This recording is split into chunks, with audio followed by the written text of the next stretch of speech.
Has spring sprung where you are? Have you felt it in the air yet? I think we have. Yeah, I think we first felt it last week. Yeah. But yesterday, even though it was a grim grey day, there is the Iris reticulata out. Yeah. There's Narcissus out. We've got these February gold daffodils that are horrendously bright, but they started flowering like a week and a half ago, 2 weeks ago. So it's very cheery. Very cheery. So I'd say yes, spring has sprung. Spring has sprung. That is really good knowledge, actually, because by the vicarage here, there's always the first daffodils I see anywhere of any description are these really bog standard, you bright yellow, horrible daffodils. And I do try and like them just because they're early. Are they February gold then? Pretty sure that's the name. I mean, we might have to put a citation at the end of this podcast and I double check an order from 7 years ago, but I'm pretty sure it's February gold. Yeah, I'm not a great fan just because they're so like trumpety yellow, and it's just not my bag when it comes to chips. But I am getting the cheerfulness, and also because my seed sowing fingers are itching, and I really want to talk to the two of you about seeds because I know we share the deep love of seeds. Seed enthusiasts. Seed enthusiasts, absolutely. So we could either geek out on seeds or we could just celebrate seeds, and I think, being all spring and exciting, we're just going to go for a massive celebration of how wonderful seeds are. I'm trying, I wrote a newsletter last week about full spring, and it feels like last week I think we had the same spring, all the first flowers coming out and the first like big blue skies and that warmth, and you took a jumper off and it's like, oh, it's lovely. There is some cold yet to come. Have you started yet? Like, are you on the big spring seed sowing? And sweet peas don't count because I do all my sweet peas over winter. Yeah. I've done the second batch of sweet peas, and then this week snapdragons, Achillea, and some more calibri poppies. So we've reined in and we've just sown those so far, and we'll wait for the days to get a bit longer to do the rest. And that's the thing with your full spring, because last year it was April 1st, I think we had a really heavy snow here, and snow's not as bad as the hard frosts for seedlings because it tends to insulate them rather than just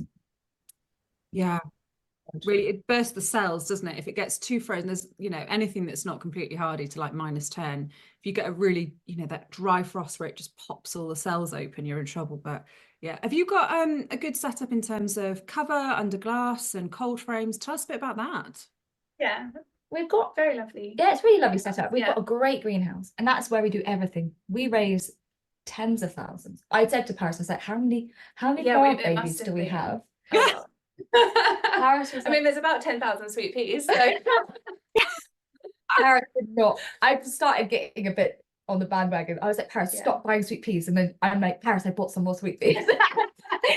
How many varieties are we growing this year? I think it's over 60. It's more. It's way more than 60. Yeah. It's way more than 60. I mean, I'm up to 45 and I'm going specialist sweet pea seed production this year. So I thought I was like doing everything, but not everything, obviously. I don't do the cerise pink ones. But anyway, yeah, that's amazing. What is your prediction for your favourite sweet pea of the season, do you think? Oh, we actually are really excited about the new one from Roger Parsons. Yes, that he's MM. Yeah, MM. Smoky, flaky, corally. Almost like a slightly brighter King's Ransom. It looked along those lines. Yeah, and we loved King's Ransom. We're planning to be. We've been totally inspired by Erin's story of breeding, and we've been doing a lot of saving our own open pollinated seeds for years now, obviously. But we've and that comes up with interesting crosses and like random things that come out with like our cosmos and calendula. But the sweet peas, which are self-pollinating, have got our eyes on who we're gonna make out with who to see if we can go. I mean, it takes apparently 10 years, doesn't it? 10 years to stabilize a sweet pea.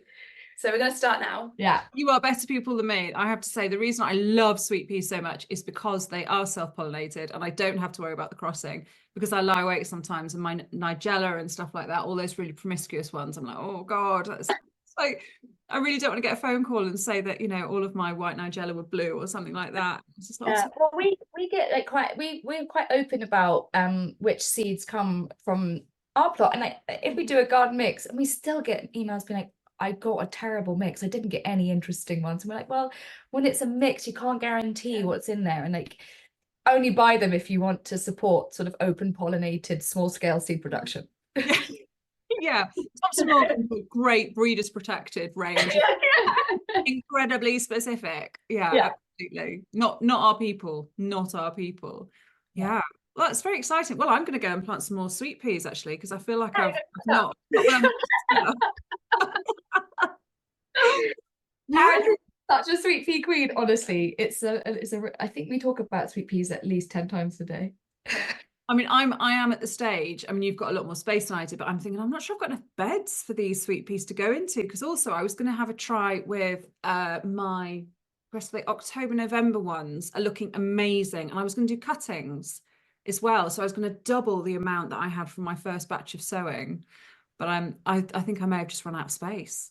I feel like that all the time. I think it's worth taking the cuttings always, just in case, and then you can always give them to neighbors, and then you've got them, and then if you happen to find yourself making a new bed, then so be it. Yeah. But I have to say, this is almost my favorite time of year because it's all the dreaming, and sometimes the actual doing and the digging and the actual, oh God, that didn't work, or this is the hopeful stage. Like, I love this time of year.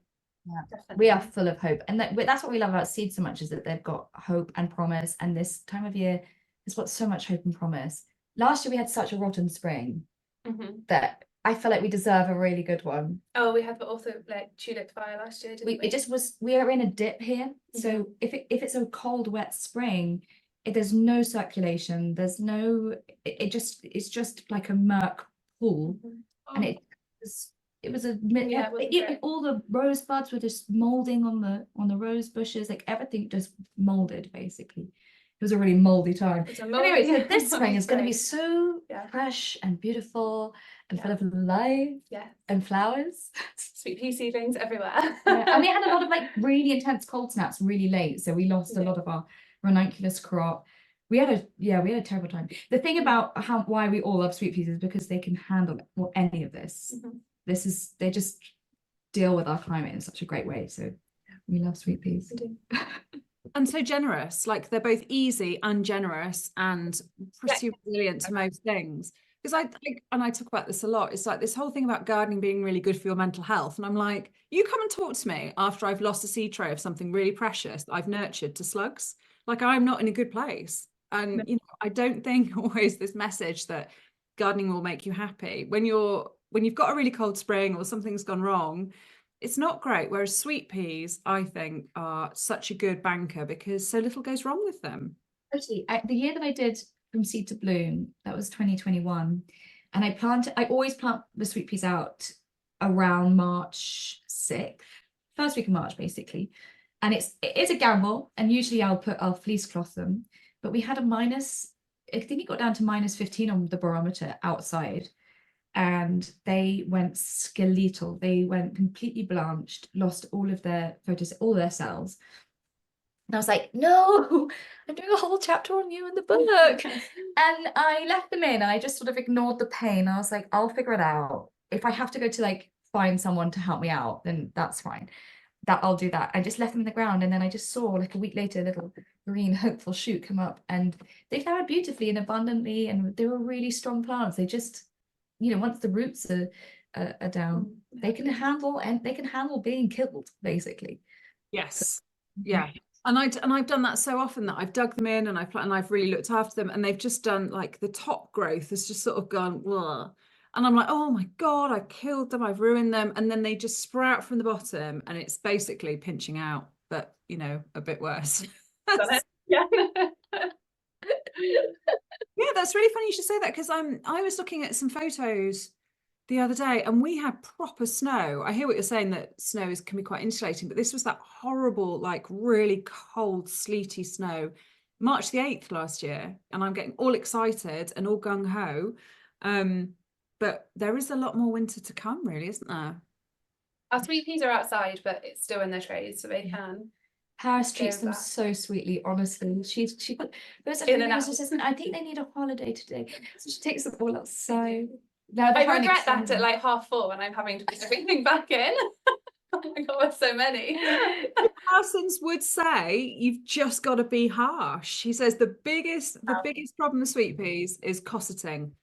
Yeah. So Yeah. it just So they're outside. She's put them on they're extended outside. holiday. Are you super organized with your seed sowing then? It sounds like you're, you know, all over your sort of waves as the spring goes on.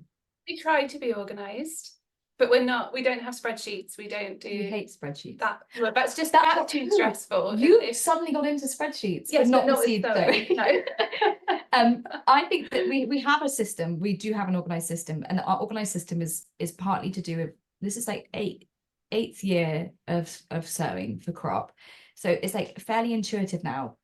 But the way we do it is in like September, when we're going through our seed packets anyway, and chuck out stuff that's like the germination would have gone wrong, and we do germination tests, and then we set aside in a box things that we're going to sow in spring, and then we label them, and then we just take that entire box down to the greenhouse and just crack on with it. And we do put dates on our seed sowing things, so we don't take notes, but we just take photos, and we write on the plant labels, and we just do it like, we talk about it at the beginning of the week. What are we going to sow this week? And when it gets to late September, we'll do a huge blitz of hardy annuals.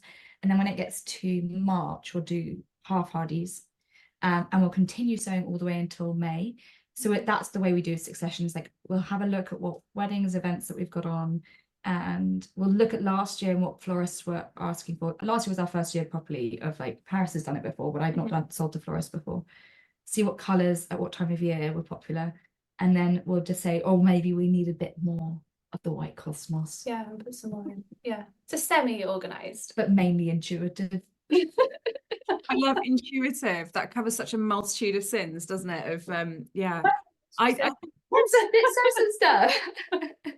I think I also do the sort of, let's just see what I've got. Like, literally nothing makes me happier than going through my seed tin and just like tipping the whole thing out and just going, oh my God, it literally nothing makes me happier. So much so that I very often put all the seeds back in the tin, then do it again a week later. Very organised, the tin though, or is it a bit? Yeah.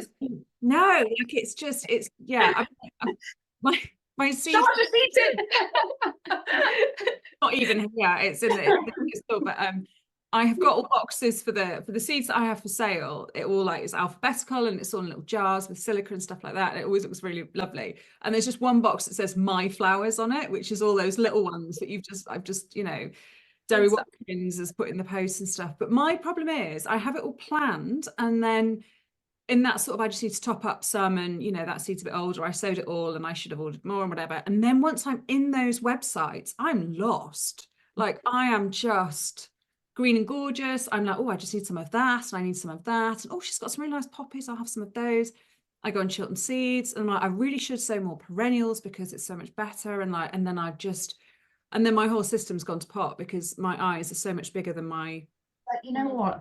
I really think that I really feel strongly about this is that if you're going to spend your money on like something which isn't, you know, food and shelter, I think seeds are a great way to spend money, because firstly, like, a packet of seeds is not like buying like an expensive like car. It's like it's like a few quid, and you've got so much future beauty. And as long as they're stored correctly, and you can save the seed as well. So I know we're all like, oh, new things, but it's like such a serotonin hit, and actually quite like and it's often supporting female-led small businesses. If you're like, there's a lot of, the main majority of like small scale seed companies are female-led, and I think it's a beautiful way to spend your money. Yeah. Well, I'm going to download that, everything you've just said in the last minute.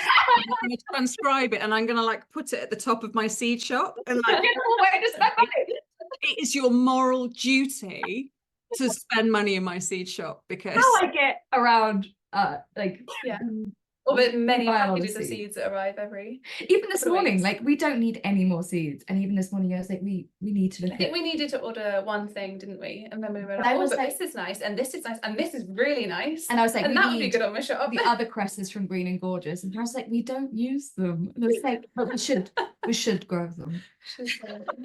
And it's just by the postage and packing, like, why not get some of that lovely ranunculus citrus while you're there? Like, always. Paris and I cannot understand it when someone orders one seed packet. We cannot Yeah, but orders understand come through and I'm like, how? the restraint. Why is Paris up to- Just add a packet of sweet peas in there with us.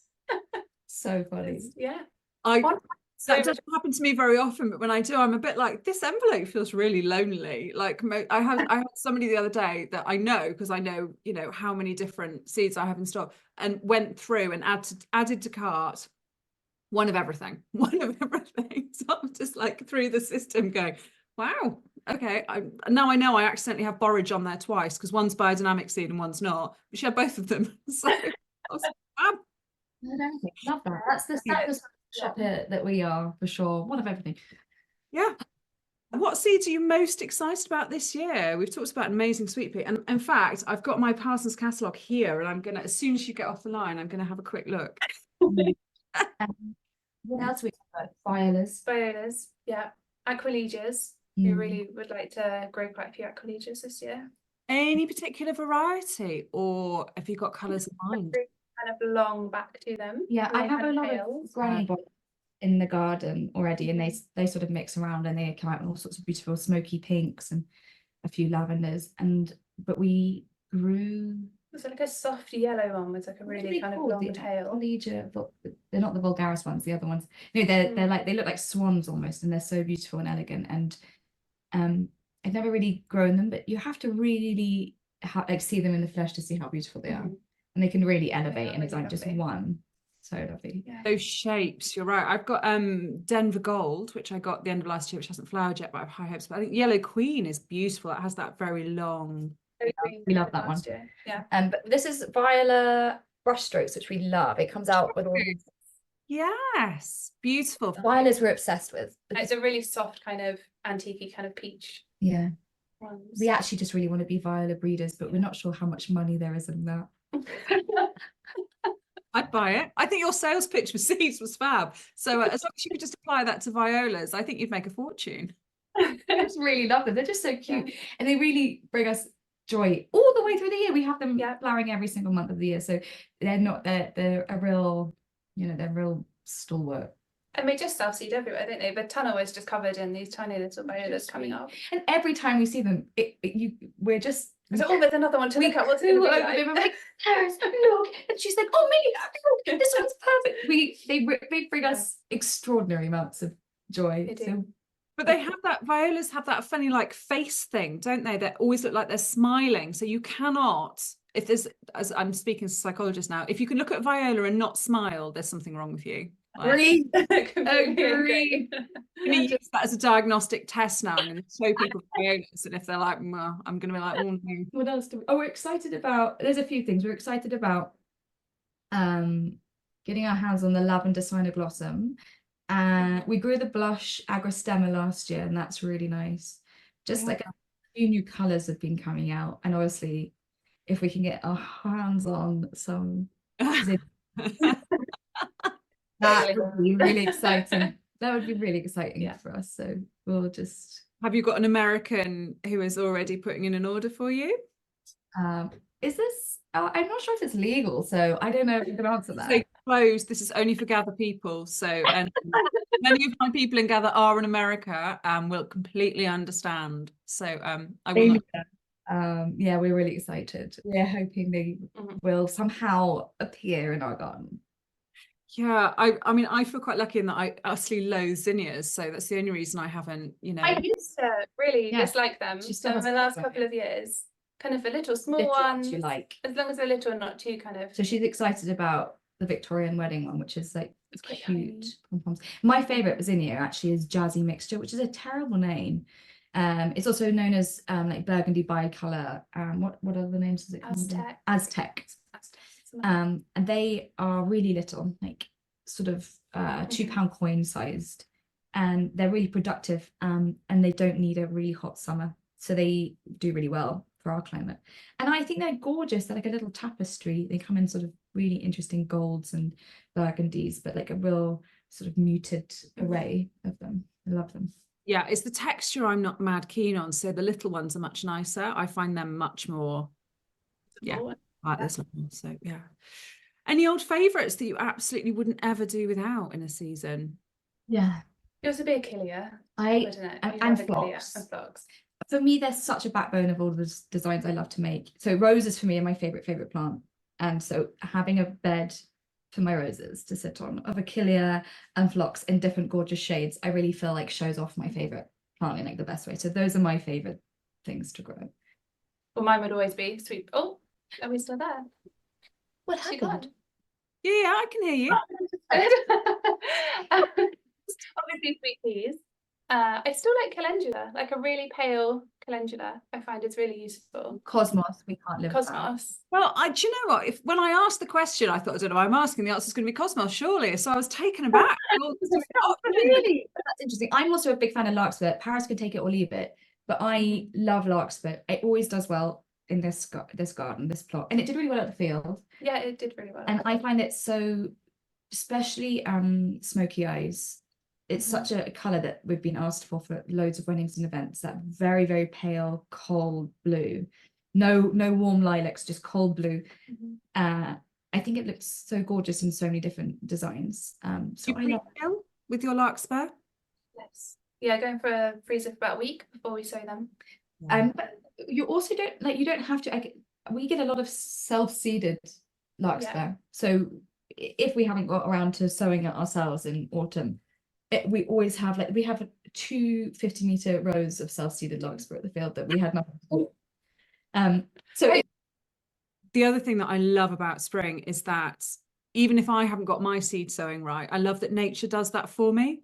The number of times it's pulled me out by, I've gone, oh my God, I'm late with my hardy annuals. And then I look around and there's just this whole patch of self-sown stuff, which I have just had nothing to do with.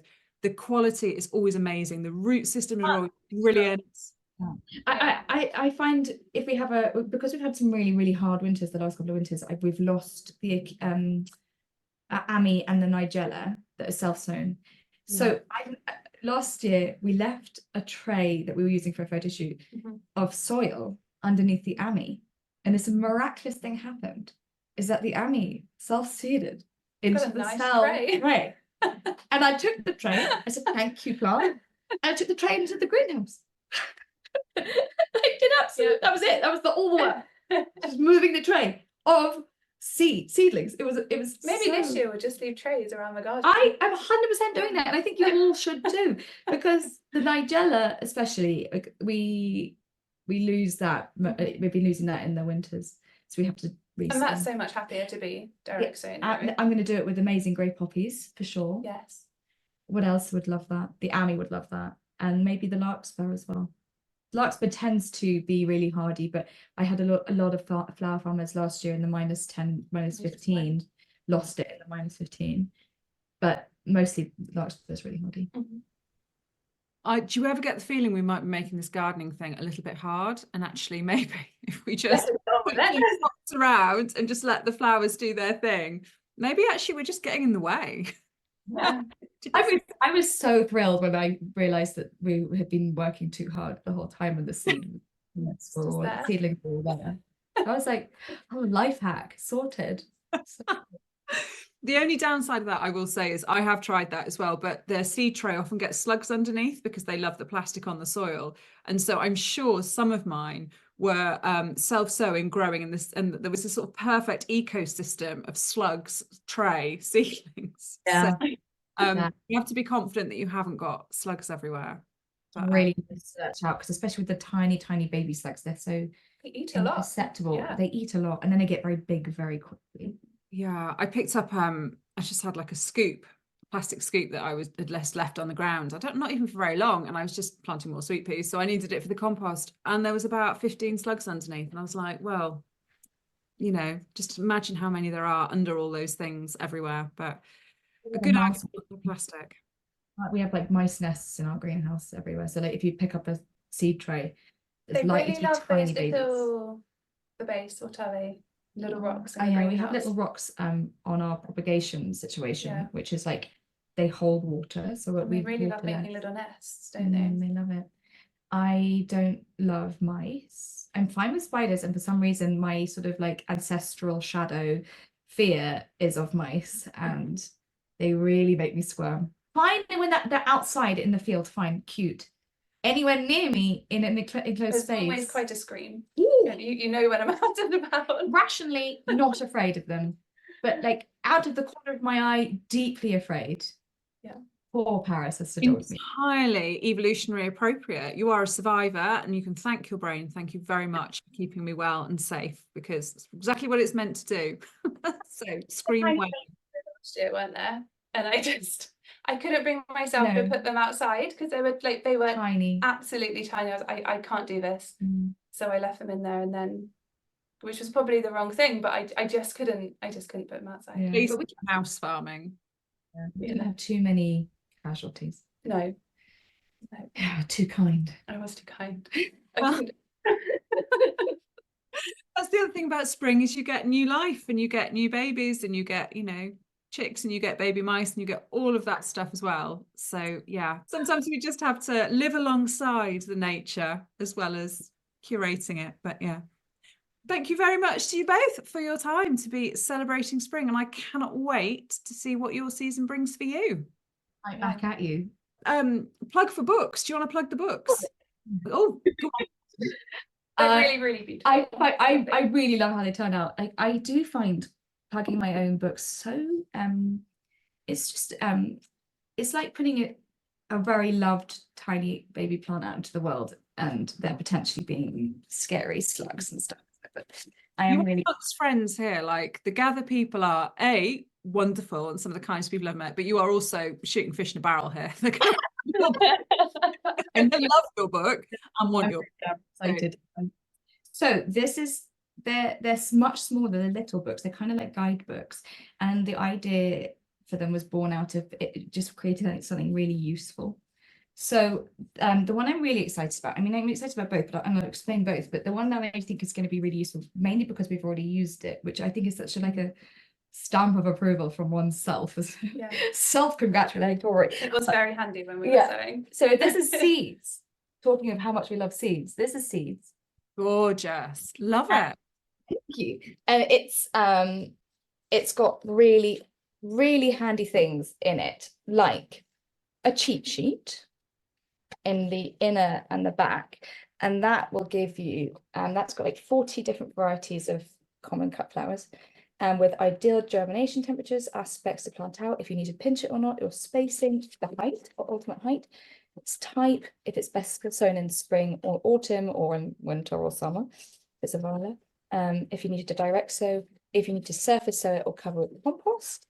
And then it's got all sorts of stuff about what you really need to, it's like real basics of everything you need to know, from like creating a bed and then sowing a seed. For sowing the seed, I was like, I just want to like be there holding the hand of the person using this book. You really broke it down into every step. Literally every step. Really, like, take 5 steps to the left, pick up the it's like really like, as detailed as I could about like just not missing out any steps, because I still feel like quite a beginner. I'm not even a decade in, so I'm writing from the perspective of I don't know everything yet, and now I have acquired quite a lot of knowledge in how to do stuff. I still remember what it's like not to be able to do stuff, so I don't take anything for granted, and that's what's in this book. So it's got all sorts of things that I asked lots of people questions as well about what was confusing, and lots of people were like, how to water a seed tray, what's the best way, and what's like with the importance of temperature, and how to use a propagator, and why would I use a propagator, and all those little things I cover in here. And then this is hopefully very useful. Oh, there's a great seed compost recipe, always handy. How to prepare a seed tray, blah blah blah. Good circulation practices, which Paris is much better at than I think I mentioned that in the book. Is the sewing guides. So there is an in-depth sewing guide for, I think it's 30 different plants. So it will talk about whether it needs cold stratification, whether it will benefit from that. And that covers a lot, and is hopefully going to be very, very useful. So that because a lot of the time of sowing a seed, it's like broad instructions, but each flower we've found it benefits from slightly different treatment. So that is hopefully very useful. And then how to look after seedlings it goes on to do, and then a little bit on how to harvest how to prick out on all those lovely skills, which I used to find so scary. They're actually very easy. Okay, and then there's floristry, which is just full of Eva's beautiful pictures, but also just lots of really good tips on how to harvest for longest vase life, conditioning for tricky flowers, robust ingredients. Like, so if you are making an arch or doing something that in a place that's really hot, what will probably stand up best. And then I did all the illustrations for these books as well. So it's gorgeous.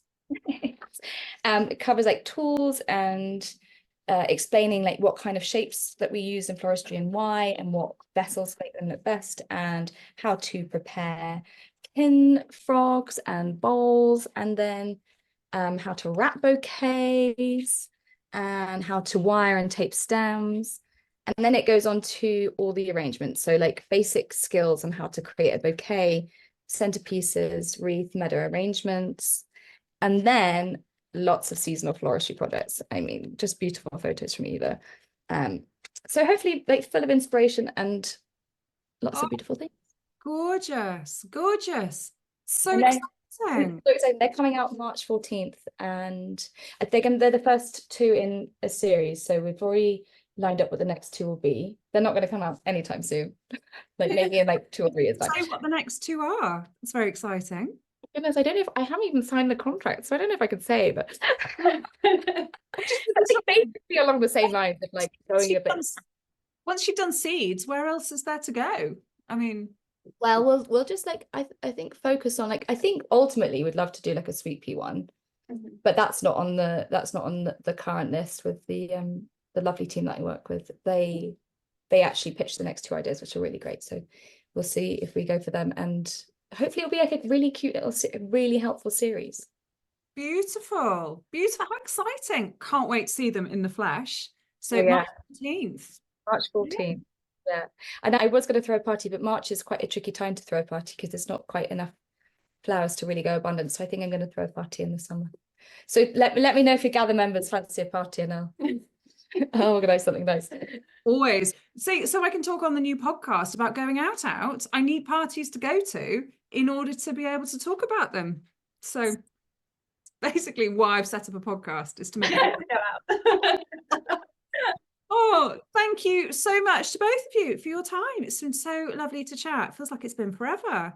But yeah, we probably won't see each other now until we're out the other side of this busy seed sowing season. But I hope. And I'm looking forward to seeing all the beautiful things in your garden this year. So am I. We're about to start the massive renovation of the cottage next door. So I think there's going to be an element of how much is the garden and how much is the house this year. But yeah, it's going to be amazing. It's going to be amazing. All right. Thank you, guys. Thank you.